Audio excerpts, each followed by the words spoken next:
Championship Saturday from Jackson, Mississippi. Yes, sir. It's the 2022 SWAC Championship game between the Southern Jaguars and the Tigers of Jackson State. Oh man, the fans are ready, we're ready, the players are gonna be ready. It's gonna be a heck of a day down here in Jackson. All right, I've always wanted to do this.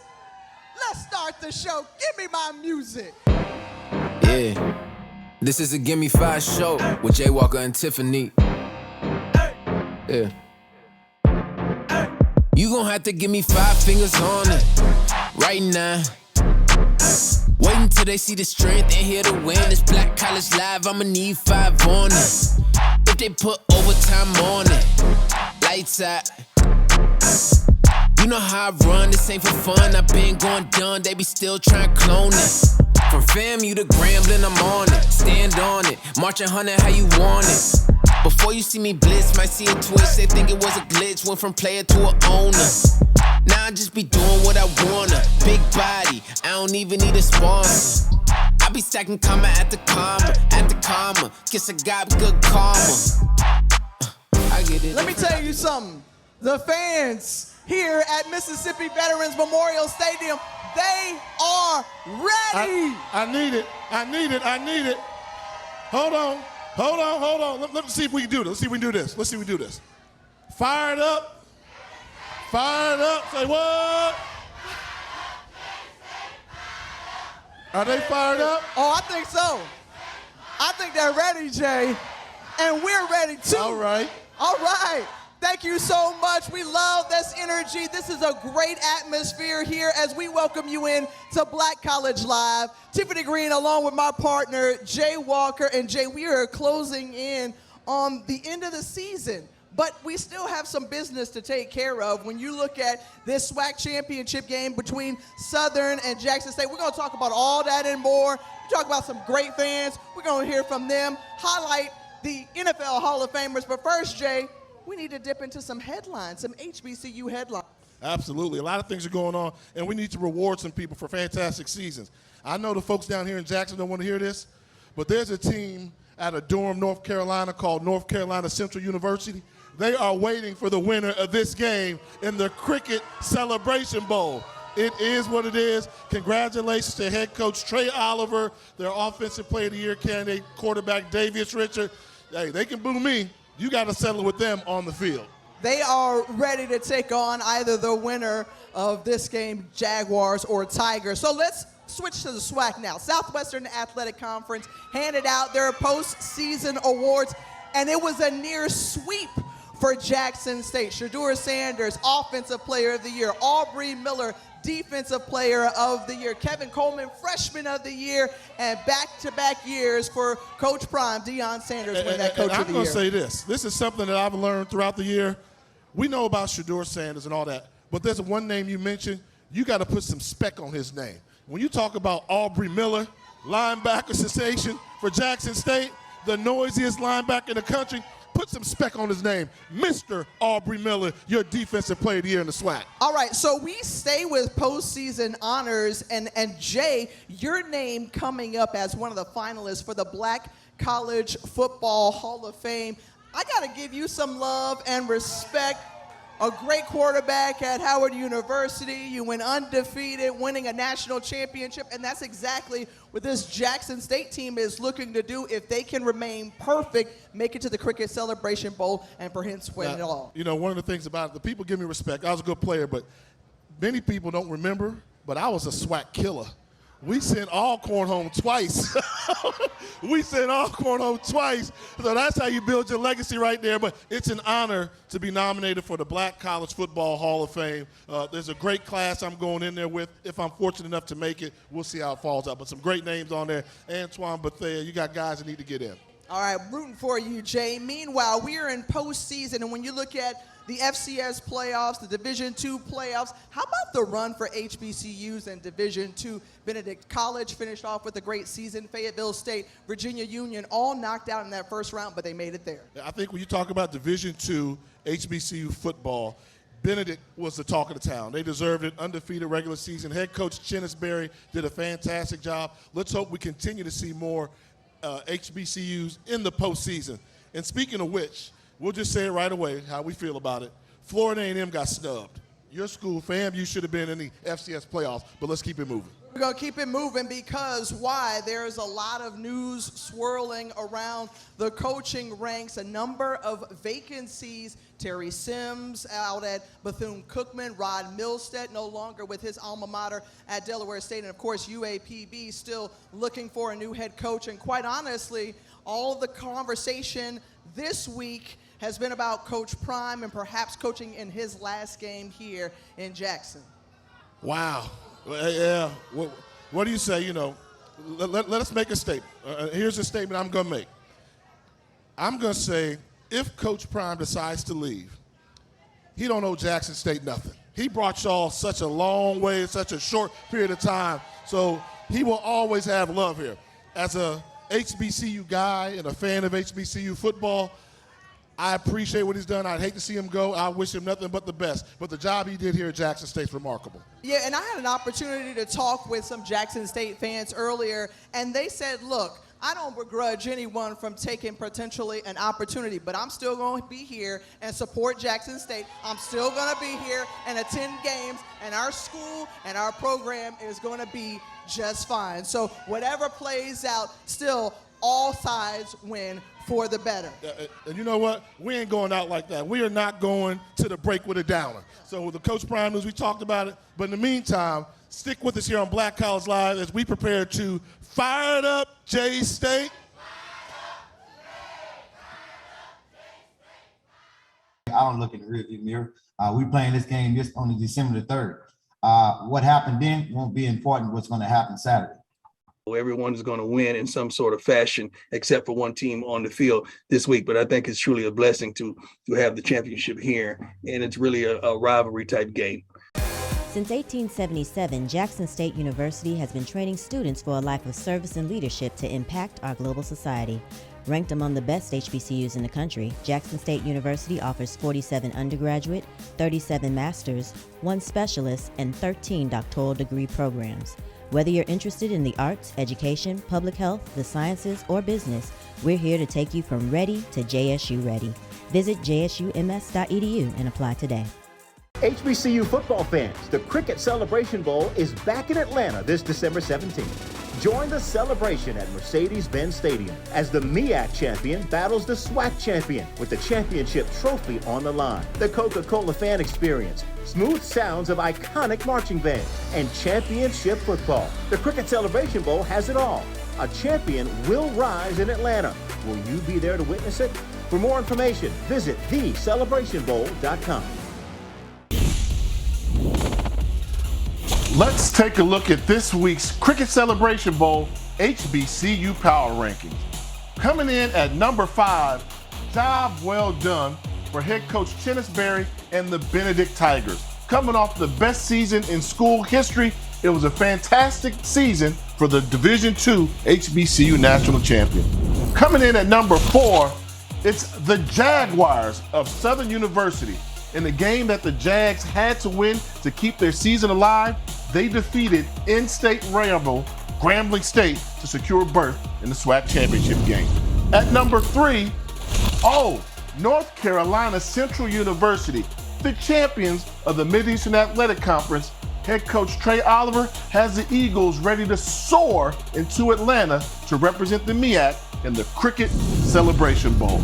Number 2, they got snubbed, but I'm not going to snub them. The number 2 team in HBCU football is the Rattlers of Florida A&M University. A fantastic 9-game winning streak to end the season. Willie Simmons has to be proud of the job that the Rattlers displayed all season long. And at number 1, not only the number 1 team in HBCU football, but arguably a top 5 team in all of FCS football, it's the Fighting Primes, led by their quarterback sensation, Shedeur Sanders, and all the star power with Travis Hunter and everybody else, and Aubrey Miller. Jackson State, the number 1 team in HBCU football. And not quite making it, but they're on the bubble, the co-champions of the MEAC, America's HBCU, Howard University. Coach Larry Scott and the Bison were 5-1 in conference play. Great year for the Bison. Hey y'all, let's check out now our Star Wars players to watch in this SWAC championship for Jackson State. You gotta know where number 12 is. Travis Hunter is a guy on both sides of the ball, a two-way football player. Whether it's on offense as a wide receiver or defense as a defensive back, he is a game changer. If you don't know where he is, you're in trouble. Hey, let's stay with defense because Jason Dumas has been creating havoc in the SWAC for years. Now in the SWAC championship game, the Southern defensive tackle from Vacherie, Louisiana. He is a special guy for a number of reasons, but we'll tell you a little bit more about him. A mechanical engineering major who is going to be graduating later this month. Dumas, going back to his Trinidadian roots from his mom, loving roti and chicken, curry chicken that is, as his favorite meal. Undersized defensive lineman, but one of the NFL scouts reminded him, hey, just be who you are. Jason Dumas hopes one day to join the likes of the next great HBCU players. Speaking of HBCU legends, on the other side, we'll find out about some of the Pro Football Hall of Famers that attended Jackson State and Southern University. The future starts today. With 34 undergraduate programs and 22 graduate programs, finding your career path is within your reach at Southern University and A&M College. The best way to a successful future is to invest in it through an affordable education at Southern University. Southern University is growing in order to lead you to a bright future. Start your future here at Southern University and A&M College. This is where the formula ends and the magic begins. We take the mold, shake the mold, and break the mold. From late nights in the gym to later nights in the library, we grind. Because if you think greatness is a game, think again. Here, nothing shines unless we all do.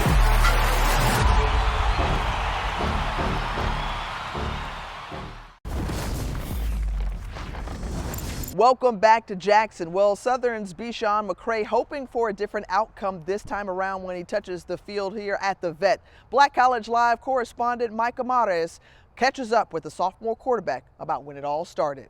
I started when I was young. I was 4 when I first started playing with my brother. My dad actually played football, so it was just like a family tradition. Playing with my brother's like it do sound like I was about to cry, but it really is speechless though. Like watching him grow up, you know, I was always an older brother, but he was a quarterback, so he had a lot to deal with, a lot to overcome, and just how he overcomes situations, I'm proud of him. Walk us through your recruitment process and how you ended up at Southern. I had a great relationship with my quarterback coach, Coach Williams. He's from Tampa, Florida. So he recruited me.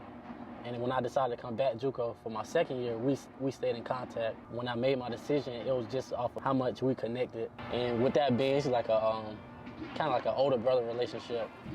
It's very helpful. And I think like without him, I'll be at a disadvantage at the position.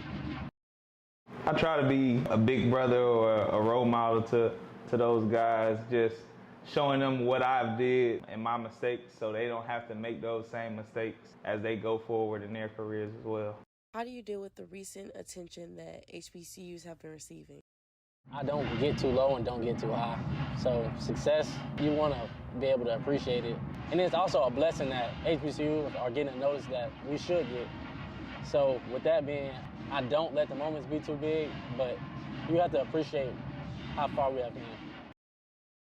Thanks so much, Micah. Now we turn our attention to those Pro Football Hall of Famers, Jay, that you were talking about. 3 from Southern University: Mel Blount, Aeneas Williams, Harold Carmichael, all with gold jackets. And when I see those guys, I think of game changers. Mel Blount changed the position. Who thought you could play cornerback at 6 feet 3 inches tall? Well, he did it. Talk about Aeneas Williams, the speed, the ability to break on the ball. He was a difference maker, and Harold Carmichael will go down as one of the tallest wide receivers in the history of the National Football League. Jackson State, one of those HBCUs holding 4 Pro Football Hall of Famers. Obviously, Robert Brazile, Walter Payton come to mind, but how about Lynn Barney and Jackie Slater? Talk about that team during the 70s that Jackson State must have had. They went to the National Football League and they were game changers. Robert Dr. Doom Brazile, one of the biggest inside linebackers. He was a difference maker, and you have to give it up to Sweetness always and forever. Hey, we've got more on those Pro Football Hall of Famers. Don't forget, coming up, our Gimme 5. Jay's gonna break down those HBCU attendance leaders but let's thank our NFL Films friends for providing these wonderful features on both Mel Blount and Jackie Slater. From 1976 to 1995, Jackie Slater was the mainstay of the Los Angeles Rams offensive line.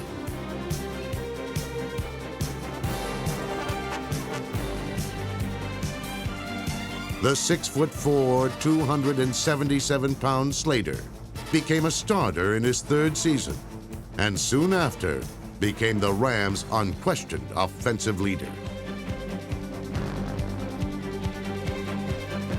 Slater was named second-team All-Pro following the 1983 season. The Rams' offensive line allowed a league-low 23 sacks and paved the way for Eric Dickerson to run for an NFL rookie record of 1,808 yards. Slater's versatile style would earn him 7 Pro Bowl invitations.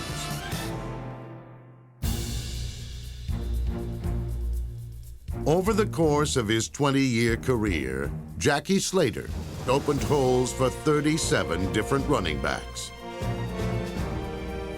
and created space for 24 different quarterbacks.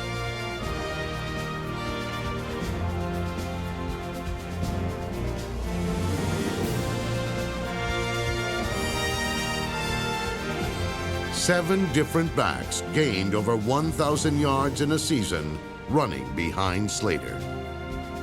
When he finally retired following the 1995 season, Slater's 259 regular season games ranked as the most ever by an offensive lineman. His 20 seasons with just one club remains an NFL record. Ladies and gentlemen, 7-time All-Pro, Jackie Slater.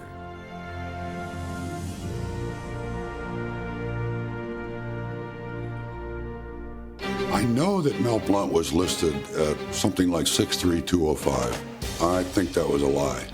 I think he played the position probably at 6'3", 215, 220. Bigger than their middle linebacker, Jack Lambert. Certainly bigger than Jack Ham. In 1975, Mel Blount led the league in interceptions and became the first cornerback to be named Defensive Player of the Year. For 14 seasons, he was an offense-crushing combination of raw talent and nasty temperament. One of the things that I always wanted to do was let people know that this is my territory. If you come in here, you're going to have to pay. It was my good fortune or bad fortune to face that bunch twice a year. Lucky, lucky me. Second down and 11. There was a particular play on a Monday night game. Oh, and Bob Trumpy cannot hold on. And then I don't remember anything. Let's look at it again. The defensive coverage sandwiches Bob Trumpy. I wore contact lenses, and he knocked one of my contact lenses off. And I look around a little bit, and geez, I've been blinded. I didn't remember the play until we saw it on tape, but I still carry the scar. We'd go into the game thinking that we could get the ball to our wide receivers. And after the game, we watched the tape, and our wide receiver on Mel Blount's side would be in the concession stand. I mean, that's how far he shoved him. Everybody complained about what Pittsburgh was doing because Mel Blount was doing it so well. And that's why the league had to come up with the Mel Blount rule. You know, you get 5 yards, you can get one chuck, and then you got to let him alone. Because, seriously, it was like we were playing with 10 guys on offense. Even after the Mel Blount rule forced NFL defenses into using more zone coverage, Mel Blount's presence continued to force offenses to throw away from his side of the field. People just were not going over there. And I don't know if you can pay anybody a higher compliment. Still, Pittsburgh's king-sized cover man found the ball and dominated games, helping the Steelers to victory in 4 Super Bowls.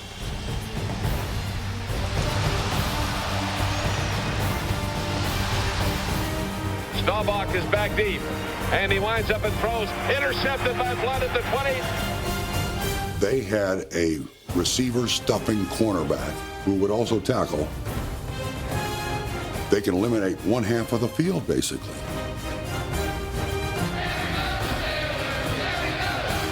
He was that strong. He was that good at what he did.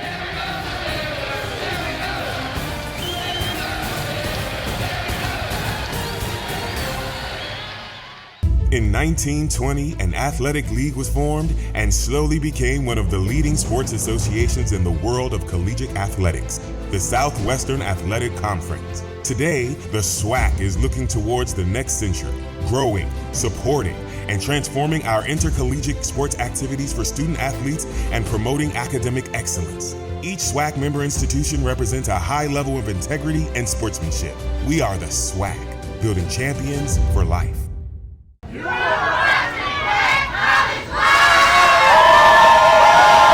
Hey, Jay Walker and Tiffany Greene back here with you on Black College Live Championship Saturday from the 2022 SWAC Championship game. But Jay, before we get into any type of game previews, we are here in Jackson, Mississippi. And if you have followed anything about HBCU football over the last few years, you know that Jackson State fans are about that life. HBCU fans are about that life. Southern fans are about that life. And so, Jay, as we introduce your Gimme 5, I need to know the best attendance leaders in all of HBCU. I got to give it up. So facts are facts. I have a lot of opinions, but let me give you the facts in this week's Gimme 5. So how about this? The 5 top schools in HBCU attendance this football season, in attendance. Coming in at number 5, down at Bragg Stadium, one of the rivals of Jackson State University now, Florida A&M was number 5 in FCS HBCU attendance. Number 4, let's go up the road to a place they call the Reservation. Alcorn State, number 4 in HBCU attendance. Number 3, these folks don't like these folks. Alabama State University, number 3 in all of HBCU attendance this year. At number 2, them boys from Baton Rouge are going to be here today too. Southern University, hats off, being the number 2 school in HBCU attendance for football this year. And the number 1 school in HBCU attendance this year with over 42,000 fans a game, the folks from Jackson State University. Way to come out and support your football squad. Not quite making the list, on the bubble is a school called North Carolina A&T, Aggie Pride, coming in on the bubble. Jay, numbers never lie. And we think about the SWAC, who's led all of FCS football in attendance year after year after year. And the folks always find their way inside the vet or traveling with this Tiger team. So thank you for your continued support of HBCU football. Now, we have to talk about the game. Yes. And we there have is to gonna be get a football down to game, the right? They're gonna play a X's football and game. O's, because this is a rematch of just about a month ago, Jackson State blank Southern. However, Coach Eric Dooley said we're not looking in the rearview mirror. This is a different type of game. So break down what can we expect from this matchup. I think the key for this game, Southern has to make up some points. They got shut out when they were playing here last time. The key for Southern, if their quarterback, Bishan McCray, can make some plays, they have a chance. They got shut out. That does not happen to Eric Dooley's squad. We'll see what adjustments to make. But ultimately for Southern, it's that defense. Jason Dumas, Jordan Lewis, those guys have to get after the quarterback. Now, if you're Jackson State, you have a lot of confidence because you have, quite honestly, the best quarterback in all of FCS football in Shedeur Sanders. If Shedeur Sanders makes plays along with that defense, the best defense in all of FCS football, that's why I think Jackson State is going to be very hard to knock off. A well-rounded team for sure. And so we can obviously predict the game because we're calling the game. However, Coach Chef is in the building, and he's got some special guests with him. Some Johnny T's. Now, this is one of my favorite places when we come to Jackson, Mississippi. This is the pregame and postgame hangout. Johnny T's. Look at this, Stacks, what's ladies up, man? Wait, and hold gentlemen. on. Oh, what yes. you bring for us? What's on the menu? What's this? Well, today we have our wing platter, and we also have our Atlantic seafood platter. All the sauces are made in-house every day. I hope you guys enjoy. Let me tell you, this food slaps. What y'all know about Period. Johnny T's? It Is just it good does. or what? It just does. All right, Coach Chef, now you have the tough task of making the prediction for today's game. What you got? Hey, I think it's going to be a tough game. I think it's going to be a better game this time around. But, DJ. Uh-oh. DJ. Uh-oh. Uh-oh. DJ. What happened, DJ? All right now. Oh, man.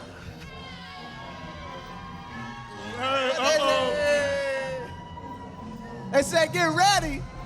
Get ready. Sonic Boom of the South is ready to strike up the band. Southern's Human Jukebox ready to do their thing as well as we close out Black College Live, this SWAC Championship edition. We thank you for tuning in. Ready for a great game. Until then, we out. Yeah. This is a Gimme 5 show with Jay Walker and Tiffany. Yeah.